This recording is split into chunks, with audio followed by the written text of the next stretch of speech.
Boa noite, irmãos. Boa noite, irmãos. A graça e a paz do nosso Senhor e Salvador Jesus Cristo. Amém? Tem um texto bíblico lá em Provérbios que diz: lança o teu pão sobre as muitas águas, que depois de muitos dias o acharás. Então, muitas vezes é isso que a gente faz, é lançar o pão sobre as águas, e um dia Deus há de nos abençoar novamente. Amém? Quero te convidar a abrir sua Bíblia comigo no livro de 2 Samuel, capítulo 3. Vou falar para vocês, irmãos, que coisa linda que é ver a garotada na igreja. Ver os adolescentes na igreja, coisa de Deus, abençoada. Todo mundo encontrou aí? Amém? Capítulo 3, segundo livro de Samuel, versículo de número 1. Eu sou pastor da Igreja Evangélica Peniel, ali na Patriarca. Eu fui alcançado pelo Senhor pela comunidade Betel, que aqui, subindo um pouquinho, meu pastor José Maria, tem 83 anos, amanhã eu vou vê-lo, visitá-lo, orar por ele, pela esposa. E depois de muitos anos servindo o Senhor, irmãos, a gente começa a olhar e falar: Senhor, que coisa boa, né? Quanta gente na caminhada. O destino nós sabemos é o céu, mas a gente precisa desfrutar do caminho, a caminhada que Deus te dá, o privilégio de conhecer pessoas, de conviver com elas. Amém? Todos encontraram? Vou pôr o óculos, irmãos, que agora eu, além de gordo, careca, eu estou quase cego. É o privilégio de quem envelhece, os outros morrem antes. Amém? 2 Samuel capítulo 3, verso 1 diz assim: durou muito tempo o conflito entre os que apoiavam a família de Saul e os que defendiam Davi. Contudo, Davi ia ficando cada vez mais forte e os aliados de Saul cada vez mais fracos. Em outra versão diz assim: durou muito tempo a peleja entre a casa de Saul e a casa de Davi. E a casa de Saul se ia enfraquecendo, todavia a casa de Davi se ia fortalecendo. Amém? Há quem diga que as lutas vão passar no dia seguinte. Não é isso que a Bíblia nos mostra. Ela nos mostra que a gente tem que ser resistentes, persistentes, confiar em Deus e acreditar que Ele está conosco apesar de todas as dificuldades. Eu quero te convidar a fechar seus olhos e fazer mais uma oração, pode ser? Pai, em nome de Jesus, o teu Filho amado, nós te pedimos, fala conosco, Senhor. Eu sei que o Senhor já ministrou o coração dos nossos irmãos de tantas formas maravilhosas nessa noite, com a tua palavra, com louvor, com a oração, Pai. Mas eu creio, ó Deus, que o Senhor ainda tem alguma coisa a nos acrescentar. Então fala conosco, nós estamos aqui para te ouvir. Que a tua palavra possa ganhar espaço na minha vida, na vida dos meus irmãos. É o que nós pedimos em nome de Jesus, o teu Filho amado. Amém, queridos? Pode sentar. Em nome do Senhor. Aleluia.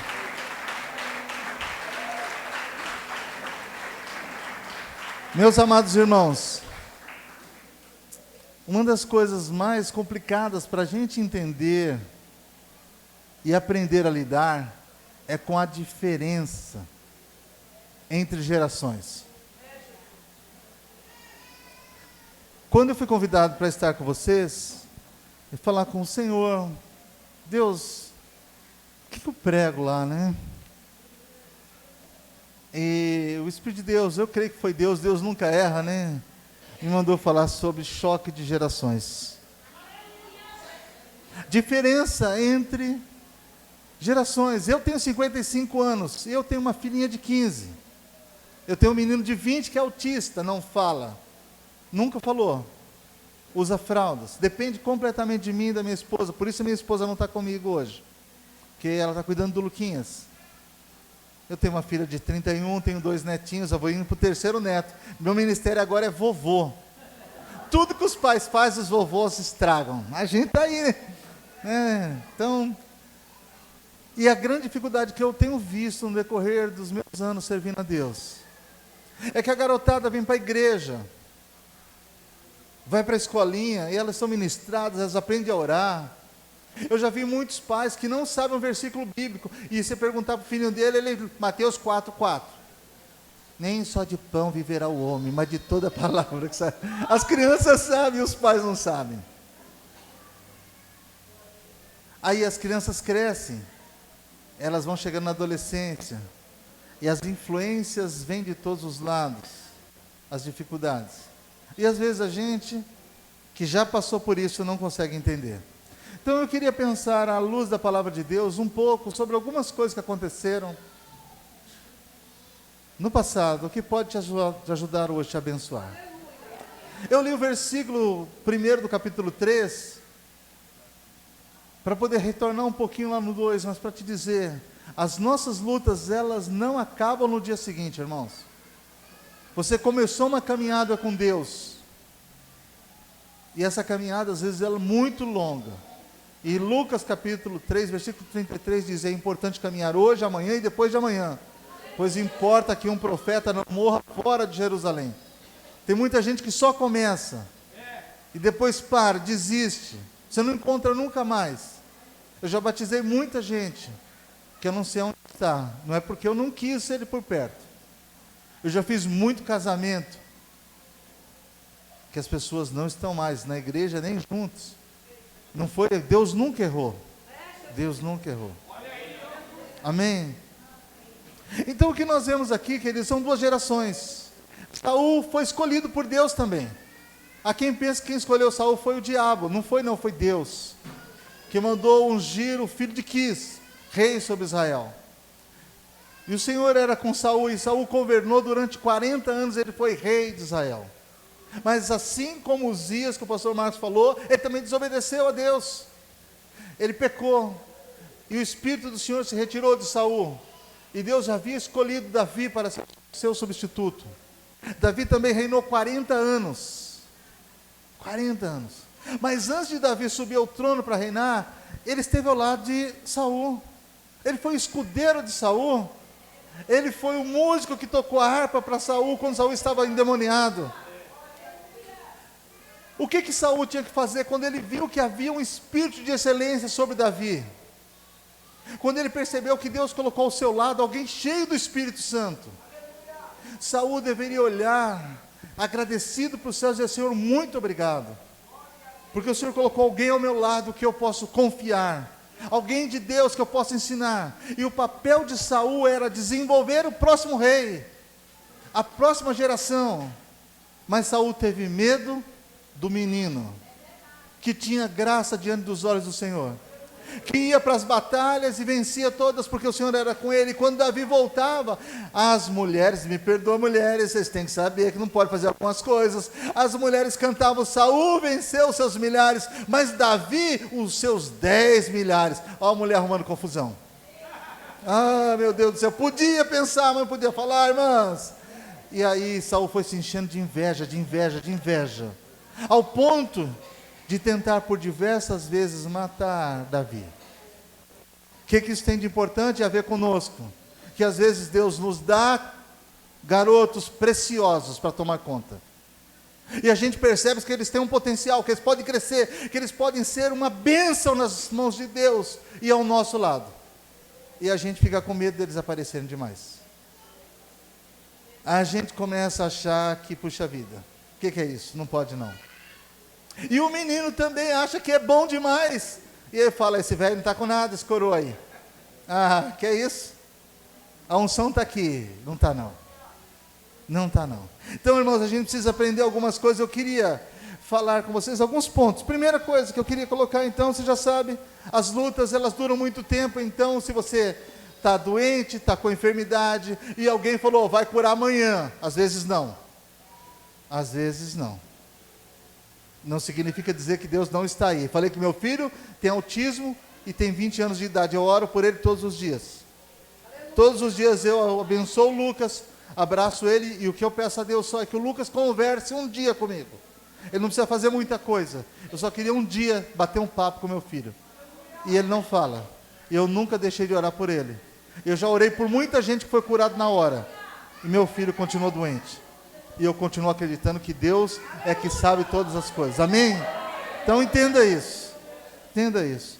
A segunda coisa que eu queria colocar para os irmãos aqui, queridos, é que essas lutas, à medida que elas acontecem, que elas demoram, elas podem te fortalecer ou te destruir.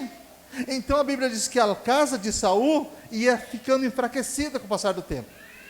Mas a casa de Davi ia crescendo, ia se fortalecendo. Levanta aqui um pouquinho, queridão, vem cá. Faz assim com o braço. Assim, cara, assim aqui. Durante muitos anos, eu estava numa academia aqui embaixo, com o mestre Davi, e ele me ensinava isso aqui o tempo todo. Opa, calma aqui, irmão, segura aí. Assim, ó, baixa agora aqui, ó. Assim, para baixo. Bem firme, assim. E assim, ó. E eu ficava o dia todo assim, ó. Levanta de novo, levanta, embaixo. Levanta. 2 horas assim. Isso chama, eu falava, bate braço. Eu saía de lá com o braço todo machucado. Depois de uns 3 meses de bate-braço. Ele batia assim, cima e embaixo, eu não sentia absolutamente nada. O tempo foi passando, eu fui aprendendo, meu braço foi ficando resistente. Alguns alunos, na primeira semana aguentou, na segunda, rua. O que a Bíblia está dizendo é isso, as lutas, ou elas te destroem, porque você desiste, enfraquece e vai embora, ou elas te fortalecem. O casamento na lua de mel é uma bênção. O cara viajou lá para Maceió, aí você pergunta quando voltou, e como é que era a praia? Ela, que praia, rapaz, todo de lua de mel? Lá, quer saber de areia? Você fala com ele depois de 5 anos, a mulher está lá na frente com as crianças, e ele lá no outro lado. Começar, meu irmão, é fácil. Começar é fácil. Aí as lutas, elas vêm para todo mundo. Eu tenho 34 anos de casado com a mesma mulher. Louvado seja Deus. Você pensa que é fácil? Não, todo dia a gente está aprendendo a lidar um com o outro. Famílias diferentes. Culturas diferentes. Ela sergipana e eu cearense. A cabeça desse tamanho me entregou, é lógico, né? Ah, que é isso? E a gente pensa que conhece bem a pessoa. Você vai conhecer quando você começar a viver com ela todos os dias. E a gente começa a aprender que tem que renunciar todo dia. Então, meu irmão, se você está vivendo uma luta, não deixe ela te destruir. Que ela te fortaleça. Que ela te torne uma pessoa mais resistente, tratável. Amém? E aí, Davi, que estava lutando com Saul, a casa de Davi crescendo, fortalecendo. Mas Davi estava na clandestinidade, porque o rei era Saul. Davi era perseguido, vivia nas cavernas. Seu exército era formado por homens amargurados de espírito, endividados, em aperto. É brasileiro eles, claro, com certeza. Não é endividado, em aperto, amargurado, depressivo. Estava aqui, devia morar em São Paulo. Mas mesmo assim Davi cresceu nas dificuldades. Cresceu no meio das lutas. E aí, irmãos, numa dessas lutas, numa dessas batalhas, que eu quero pegar como referência para nós, aconteceram alguns episódios que são muito marcantes. Eu queria que você acompanhasse comigo. O versículo, capítulo 2, verso 12 ao 17, vou ler um pouquinho para vocês, ó. Capítulo 2, verso 12 ao 17. Abner, filho de Ner, e o exército de Isbosete, filho de Saul, porque Saul já havia morrido, seu filho Isbosete estava reinando. Partiram de Manaim e marcharam para Gibeon. Joabe, filho de Zeruia, e os soldados de Davi foram ao encontro deles no açude de Gibeon. Um grupo tomou posição de um lado da represa e outra tropa do lado oposto. Então Abner propôs a Joabe: deixa que venham alguns jovens e lutem diante de nós. Joabe falou, prontamente respondeu, que lutem. Vieram então eles e foram contados 12 guerreiros de Benjamim por Isbosete, filho de Saul, e 12 da guarda de Davi. E aconteceu que cada soldado conseguiu agarrar seu adversário pela cabeça, fincou-lhe o punhal no lado e juntos caíram mortos. Por esse motivo, aquele lugar situado em Gibeon ficou conhecido como Campo dos Punhais Hostis. Houve naquele dia uma terrível e sangrante batalha, e Abner e todos os homens de Israel foram derrotados pelos soldados de Davi. Abner é o general de guerra de Saul, um homem experimentado, um homem de guerra, um homem valente, experiente. Joabe é o general de Davi, outro valente. Homens experientes, nós estamos falando de garotos, de crianças. E o que faz 2 adultos? Eles põem as crianças para brigar. Um propõe para o outro. O Abner diz, separa 12 meninos seus aí. E eu vou separar 12 meus, deixa eles lutarem. Às vezes, irmãos, a gente fica incentivando briga. Nós tínhamos que dar direção, dar sabedoria, apartar, acalmar. Às vezes até dentro de casa o pai e a mãe provocam confusão entre os filhos. Nosso papel é apaziguar, é trazer paz. Lá está Abner, um general, um homem valente, valoroso. Joabe, da mesma forma. E ao invés deles resolverem o problema de maneira adulta, eles põem os jovens para brigar. E você sabe como é que é menino? Ah, pode vir, vem aí. Morreram os 24. 12 garotos da guarda de Saul, 12 garotos da guarda de Davi. Porque os experientes não souberam como lidar com a situação. Minha irmã, sua filha pode ter razão num monte de coisa. Não incentive ela a brigar com outra pessoa. Não incentive. Às vezes a gente pensa que ter razão é tudo. Não adianta nada ter razão e brigar com todo mundo. É melhor, querido, você deixar Deus resolver. Amém? Está lá, os dois experientes provocando a confusão entre os jovens. Isso acontece em muito lugar, gente, muito lugar. Muitos ministérios, os jovens não estão se dando bem, e os líderes, ao invés de trazê-los para perto, abraçá-los, cuidar deles, mostrar que eles têm uma só direção, vai acirrando a briga. Fala, mas o outro é melhor do que você, canta mais afinado que você, ele chega mais no horário que você, é mais comprometido que você.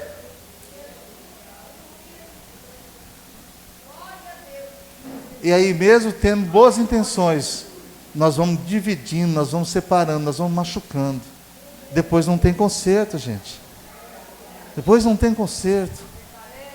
Aí as escrituras dizem então que houve naquele dia uma grande guerra, uma batalha sangrenta. Verso 17, e houve naquele dia uma terrível e sangrenta batalha, e Abner e todos os homens de Israel foram derrotados. Não foi o Abner que propôs essa bobagem? Está amargurando a derrota agora.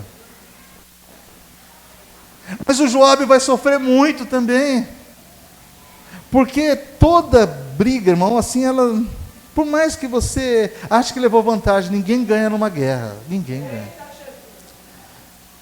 Alguém aqui já assistiu O Último Samurai com Tom Cruise? Eu assisti umas 200 vezes. Eu dou treinamento de lideranças pelo Brasil, e eu uso para treinar gerentes, alguns filmes. A cena final, uma das cenas finais, ela é de cortar o coração da gente. Os samurais decidem enfrentar os japoneses com armas e os samurais de espadas. Morreram, todos eles.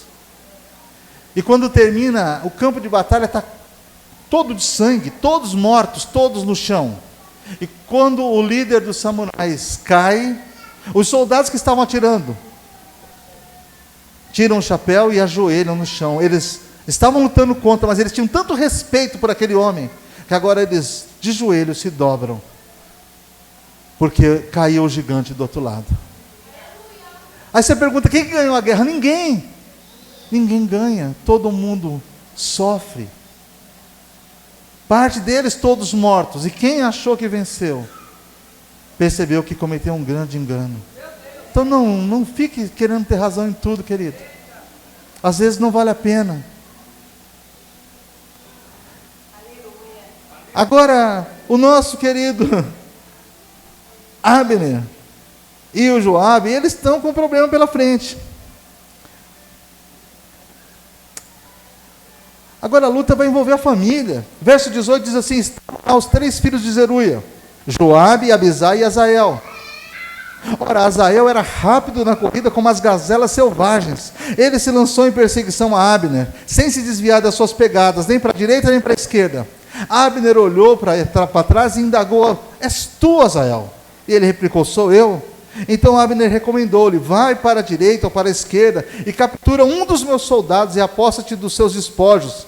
Mas Azael não quis abandonar seu objetivo de persegui-lo.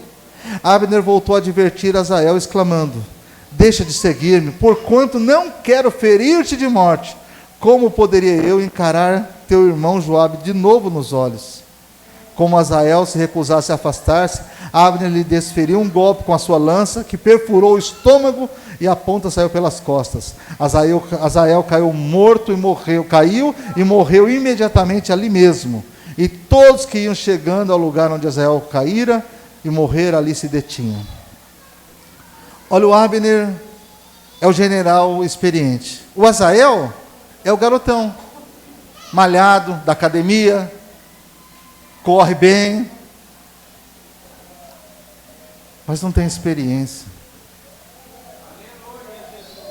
Ele acha que pode resolver tudo. Aí ele vai, vou pegar o Abner. O Abner olhou, viu o garoto novo, falou assim, não, você não, vai lutar com o menino igual você. Falou, não, eu quero você. Sabe, irmão, o Abner nessa hora teve juízo, ele falou, não vou lutar com você. Quando eu tinha 11 anos, meu irmão mais velho que eu, 1 ano e meio. Mas para quem tem essa idade, 1 ano faz diferença demais. Meu irmão já era um menino troncudinho, corpo formando para homem, e eu um garotinho. E meu irmão me fez alguma coisa que eu não gostei, e eu tentei brigar com ele. Meu tio sentado do lado assim, olhou para mim e falou, Joãozinho, não divide não, que não dá para você.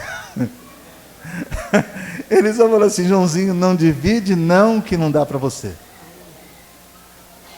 O que ele estava dizendo assim, ó, se você for, ele te bate. Se você for, você vai perder. Por quê? Porque ele é maior, é mais forte, ele é mais experiente. Mas às vezes a gente pensa assim, não, cara, eu estou aqui, estou pronto. Esse é o meu tempo, não é. Não é o seu tempo. Davi, quando ainda estava lá, sendo perseguido, ele teve vezes, algumas vezes, Saul à sua disposição para matá-lo. E ele falou, ai de mim de tocar no ungido do Senhor. Meu irmão, não critica, não fala mal da sua liderança, de quem está acima de você. Cuidado. Não estou falando porque o pessoal usa muita frase, não toquei nos ungidos de Deus, e tem um monte de gente falando besteira e achando que é ungido de Deus. Não é isso não. Estou falando que você precisa saber que o seu tempo vai chegar. E você tem que respeitar quem Deus colocou para te dirigir. O meu pai, hoje, 83 anos, eu 55, eu nunca falei um palavrão na frente do meu pai. Eu não falo palavrão, mas quando eu era adolescente falava. Mas nunca na frente do meu pai. Nunca. O dia que mais doeu minha alma foi um dia que a minha mãe chegou em casa. Minha mãe já está com o Senhor. Minha mãe chegou em casa e tinha umas garrafas lá. Ela falou assim, Joãozinho, você vai perder esse dinheiro se não for devolver lá. Tem um depósito. E eu tinha uns 19 anos. Eu falei para minha mãe, o dinheiro é meu? Meu pai estava no quarto. Meu pai ouviu, saiu lá. Falou, o que você falou com a sua mãe? Irmão, só a pergunta dele eu comecei a chorar de vergonha. Minha mãe é a pessoa mais doce que eu já conheci. E eu fui mal criado com ela. Eu pedi perdão para minha mãe chorando. E meu pai só me perguntou. Todos os dias que eu vou ver o meu pai, todos os domingos eu vou na casa dele. Eu abraço meu pai, beijo, bênção, pai. 83 anos. Minha maior alegria é poder beijar meu pai. A minha mãe já não posso mais. Meu pai muitas vezes esteve errado em algumas coisas. Mas ele é o meu pai. E quando o meu pai fez alguma coisa, ou faz alguma coisa que eu não gostei, ele não deixa de ser o meu pai. Falo, bênção, pai. Tudo bem, papai. Sabe, irmãos, às vezes a gente não consegue entender isso, então quero pedir permissão para ser uma boca de Deus para vocês aqui. Deixa Deus tratar teu coração, meu irmão. Se ele tiver que curar, ele cure hoje. Eu fui para o casamento, 22 anos. Eu não era convertido ainda, eu casei na igreja católica da Patriarca. Aí me disseram assim, você tem que fazer curso de noivo. Eu fui fazer curso de noivo. Sentei lá com um casal de velhinhos, me abençoaram demais. Um bate-papo, 3 vezes que eu fui na casa deles. Mas eu tinha que falar com o padre. Aí eu fui, o padre falou, você tem que confessar. Falei, o quê, mano? Confessar o quê? Não sabia nem o que era. Não tenho nada para confessar. E o padre, irmãos, Deus me alcançou naquele dia. Então não fale mal deles não, viu? Fale mal não, porque eu converti lá no confessionário. A igreja católica tem algo que nós não temos, que é maravilhoso, chama confessionário. E olha o que o pastor diz aqui, hein? Que o nosso negócio é arrependimento, tá certo? Aquele que confessa e deixa, alcança misericórdia. Aí o padre falou comigo, pode confessar. Eu falei, não tem nada para confessar. E ele rindo para mim, assim, um homem doce. Aí ele começou a conversar comigo, e eu, sem perceber, irmãos, eu comecei a falar para ele, eu tenho muito problema com meu pai. Ele foi contando algumas coisas que eu tinha de diferença com meu pai. E à medida que eu fui falando, eu não percebi que eu estava confessando os meus pecados. E aquele padre me colocou a mão no meu ombro, assim, agora nós podemos fazer uma oração? Oramos. Irmãos, eu saí do confessionário curado. Nunca mais eu olhei para o meu pai da mesma forma. Meu pai se tornou meu melhor amigo. Eu casei dali a uma semana, e o meu orgulho era que meu pai estava lá. Nunca mais, irmãos, nunca mais eu olhei para o meu pai com os olhos que eu olhava quando era adolescente. Então olha só, às vezes a gente fica brigando por coisas que não fazem sentido. O Azael, ele perseguiu o Abner falou assim, eu não vou lutar com você, filho.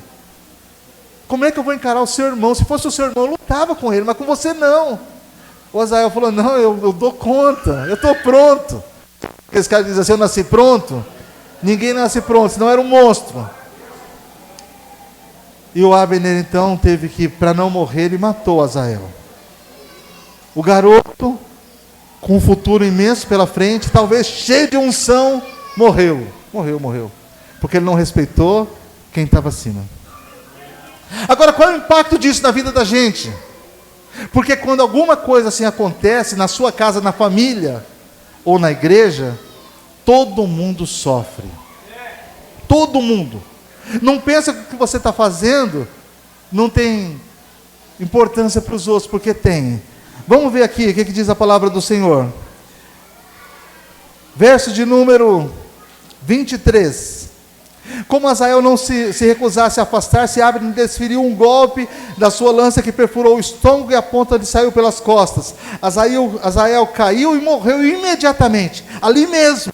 E todos que iam chegando ao lugar onde Azael cair e morrer ali, se detinham. A igreja para. Quando alguém morre, quando alguém se machuca, para. Quando a gente fere um menino, a família toda vai embora. A igreja para. O exército de Davi parou. Por quê? Porque Azael morreu. A nossa família para quando a gente fere alguém. O casamento que estava indo bem, a família que estava crescendo, que desenvolvia, aí você começa a brigar, daqui a pouco seus filhos estão vendo. E eles param de brilhar, param de florescer. Daqui a pouco a menina já não quer mais sair, só fica no quarto, triste, em depressão. O menino fica rebelde, ele arruma uns colegas que você sabe que ele jamais andaria numa situação normal. A nossa casa para de andar.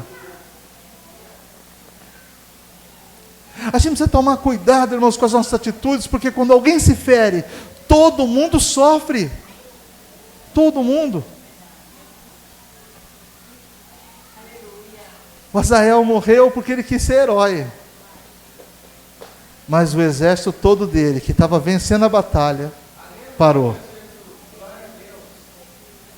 Às vezes as pessoas me perguntam, pastor, por que a gente está tão parado? É porque tem alguém ferido, alguém machucado. E os outros que estão ao redor estão olhando para o ferido. E eles perderam a vontade de caminhar.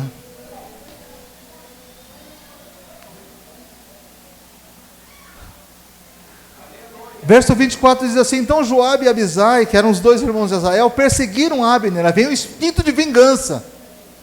Agora, irmão, você vai ver, Deus vai pesar a mão. Começa a perseguição agora. Joabe e Abisai perseguiram Abner. Ao final do dia chegaram à colina de Amá, que está ao leste da cidade. na estrada que vai para o deserto de Gibeon. E os soldados da tribo de Benjamim, seguindo Abner, se reuniram novamente num só grupo e ocuparam o alto do morro. Então ouviu-se a voz de Abner gritando para Joabe: continuarás com a tua espada a derramar sangue para sempre? Não sabes que isso só levará mais amargura? Até quando te demorarás em ordenar às tuas tropas que desistam de perseguir teus próprios irmãos? Descobriu, nós somos irmãos, cara. A gente está brigando, nós estamos matando uns aos outros, mas nós somos irmãos. Sabe, queridos, às vezes a gente está vendo as pessoas se matando, esqueceram que são irmãos, lavados, remidos no sangue de Jesus, comprados por um alto preço. Às vezes a gente está brigando dentro de casa e esquece que nós somos uma família, que Deus nos abençoou para ser família. E a matança só para porque Abner levanta a voz e diz: até quando você vai continuar com a sua espada a derramar sangue e a perseguir os seus irmãos? Até quando? Até quando nós vamos continuar falando, criticando, apontando o dedo? Até quando?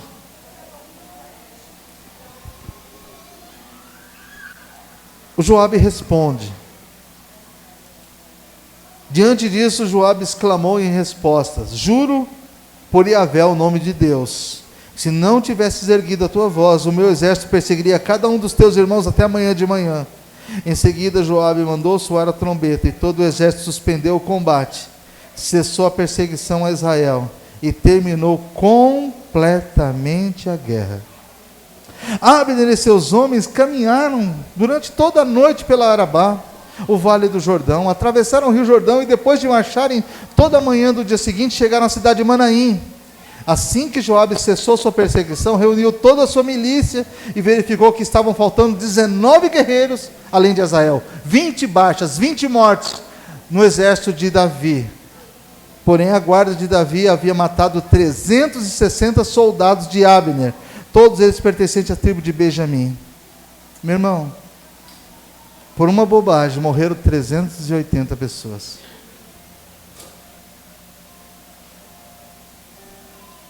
Se os dois adultos, no começo, tivessem entendido que eles eram irmãos e que eles não deveriam batalhar um contra o outro. Às vezes, amados, a gente está vivendo de uma maneira que a gente não entende. Dizem assim que essa geração hoje é a geração Nutella. O pessoal gosta muito de fazer piada com os jovens e vai só ofendendo, ofendendo, ofendendo. Mas dentre eles o Senhor vai levantar profetas, pastores, adoradores, presidentes, governadores, médicos que vão cuidar de nós, advogados. A gente precisa aprender a olhar para o menino e ver nele o potencial de alguém que Deus amou e que pode transformar. E os jovens têm que olhar para os mais velhinhos, para os gordos, para os careca, e entender que eles têm muito para ensinar, que tem muita coisa que a gente precisa aprender, sabe, irmãos? Muitos pastores me ligam: pastor João, me ajuda aí. E eu tenho o maior prazer de ajudar, de abrir as escrituras, de ensinar. Durante anos eu dei aula, desenvolvi liderança. Mas me encanta, o meu pastor com 83 anos me liga e fala assim: João, vou pregar Romanos hoje, Romanos 8. O que você acha desse versículo? Se eu falar isso, eu estou forçando o versículo? Não. Eu fico constrangido, porque como é que eu vou ensinar ele que me ganhou para Cristo? Mas sabe o que ele me ensina quando ele me liga lá para perguntar? Porque ele está em dúvida, ele quer ajuda. Ele está dizendo assim: seja humilde. Seja humilde, você pode aprender mais. Tem muita coisa para a gente aprender. Ele não está ligando para mim para mostrar: João, você sabe mais que eu, me ensina. Não, ele está me ensinando mais uma vez, dizendo assim: apesar de tudo isso, eu ainda quero ouvir a sua opinião sobre o assunto. Você entendeu, gente? O choque de gerações não deveria existir. Tinha que ser Saul desenvolvendo Davi, porque vai ser o próximo rei. Tinha que ser Davi olhando para Saul dizendo assim: eu quero ser igual a você, quero aprender. É o filho que quer ver o pai, sabe? Pai, me ensina. Pai, eu quero fazer igual a você. Uma menina que olha para a mãe admirada, dizendo: mamãe, eu quero ser igual a senhora. E a mãe e o pai que olha para o filho e fala assim: vem comigo, eu vou te ensinar. Não é dizer assim: não tenho tempo, vai jogar videogame. Não, vai jogar videogame não, vou com você, vou te ensinar. Vou te ensinar, eu tenho um tempo para você. Sabe, irmãos, nós pastores temos tempo para todo mundo.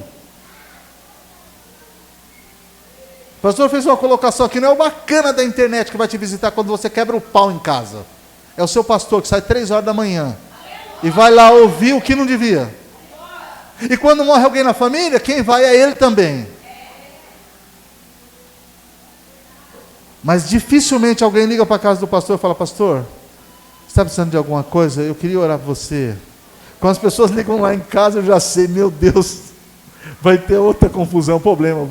Aonde eu vou hoje? Raramente alguém liga e diz assim: ó, liguei só para dizer que te amo. Você tem sido uma bênção na minha vida. Então, menino, presta atenção nisso. Seus pais às vezes estão esperando um abraço. Você diga para ele o que ele representa para você. O que a sua mãe representa. E sabe, irmãos, nossos filhos, eles ouvem tanta gente sendo elogiada. Às vezes a gente elogia o filho de todo mundo e não elogia o nosso. Ah, o filho do outro é uma gracinha. É porque não mora na sua casa. Se você morar na sua casa, você vai ver que ele faz birra porque quer Danone. Os nossos filhos são um presente de Deus, amados. Os nossos filhos são a bênção do Senhor para nós. Até quando nós vamos lutar um contra o outro? Até quando? Eu te convido a fazer uma releitura da sua vida, pensando nisso. Pregar o Evangelho é dizer que Jesus é o Senhor, que Ele veio, em carne levou os nossos pecados, morreu na cruz no meu e no seu lugar, ressuscitou ao 3º dia, para nos dar vida e vida com abundância. Se eu tivesse terminado sem falar isso, não tinha pregado o Evangelho. Então eu já te disse que Jesus morreu por você, na cruz, que na cruz Ele perdoou o seu pecado e o meu, riscou a cédula de condenação que havia contra nós e cravou publicamente na cruz, lá em Colossenses 2,14 diz isso. E agora eu quero te dizer, ajuste sua vida. Você não é melhor do que os outros, porque você tem mais experiência, porque você já viveu mais. Também você não é pior do que eles, porque eles sabem de internet, sabem mexer no celular, e você não sabe nem o que é zap. Não importa. Nós precisamos uns dos outros, sabe, irmãos? Nós precisamos de crianças que alegram nossa casa. Hoje os meus netinhos enchem a casa de alegria. E nós precisamos, e eles precisam da gente para dar limites para eles, para dizer: isso não pode, isso não, isso não, isso não.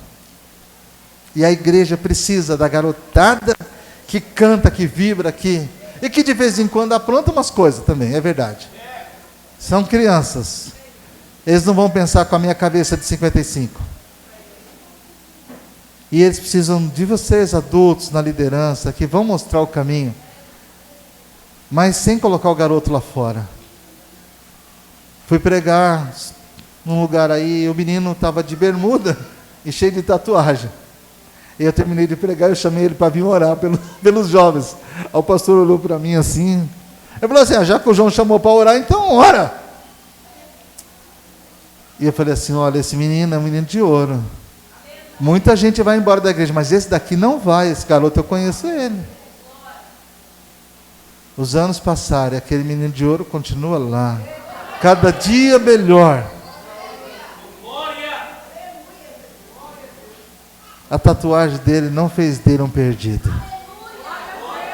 Vamos colocar de pé? Vamos orar, irmãos? Há um Deus que cuida de nós, sabe, queridos? Há um Deus que se importa conosco. Há um Deus que se importa com a minha vida, com a sua vida. As nossas lutas podem ser longas, podem demorar demais, pode produzir ferimentos grandes, mas nós temos um Deus que cura.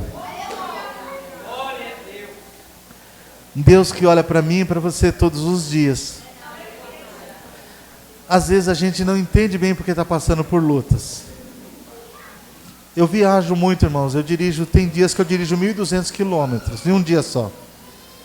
Eu conheço cada buraco do estado de Minas Gerais, do Paraná, parte do Mato Grosso. Eu faço tudo de carro, visitando agências bancárias.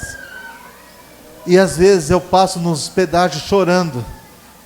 O cara olha para mim e pensa, esse cara é louco, está sozinho chorando aí dentro. Eu estou ouvindo uma mensagem. Às vezes eu ouço a mesma mensagem 10 vezes. E choro todas as vezes que a ouço. E é lá no carro sozinho que eu posso falar com Deus, colocar minha alma diante do Senhor, sem a minha esposa chorar também, porque às vezes a nossa vida é tão dura, eu não quero fazer com que ela sofra também, então eu choro no banheiro enquanto tomo banho, e às vezes eu choro na viagem. Aí um cara perguntou para mim, mas pastor, você não pode repreender isso? Isso aí não é de Deus não. Eu falei, deixa de ser besta, rapaz. Quanto mais espiritual você for, mais pé no chão você vai ter. Cai um menino aqui e você diz assim, não chama o médico não, nós vamos orar por ele. Ele está infartando. Alguns minutos podem fazer a diferença entre a vida dele ou não. Você fica orando enquanto alguém já ligou para o médico. Chama a ambulância. A gente tem que ter sabedoria para tudo, sabe, irmãos?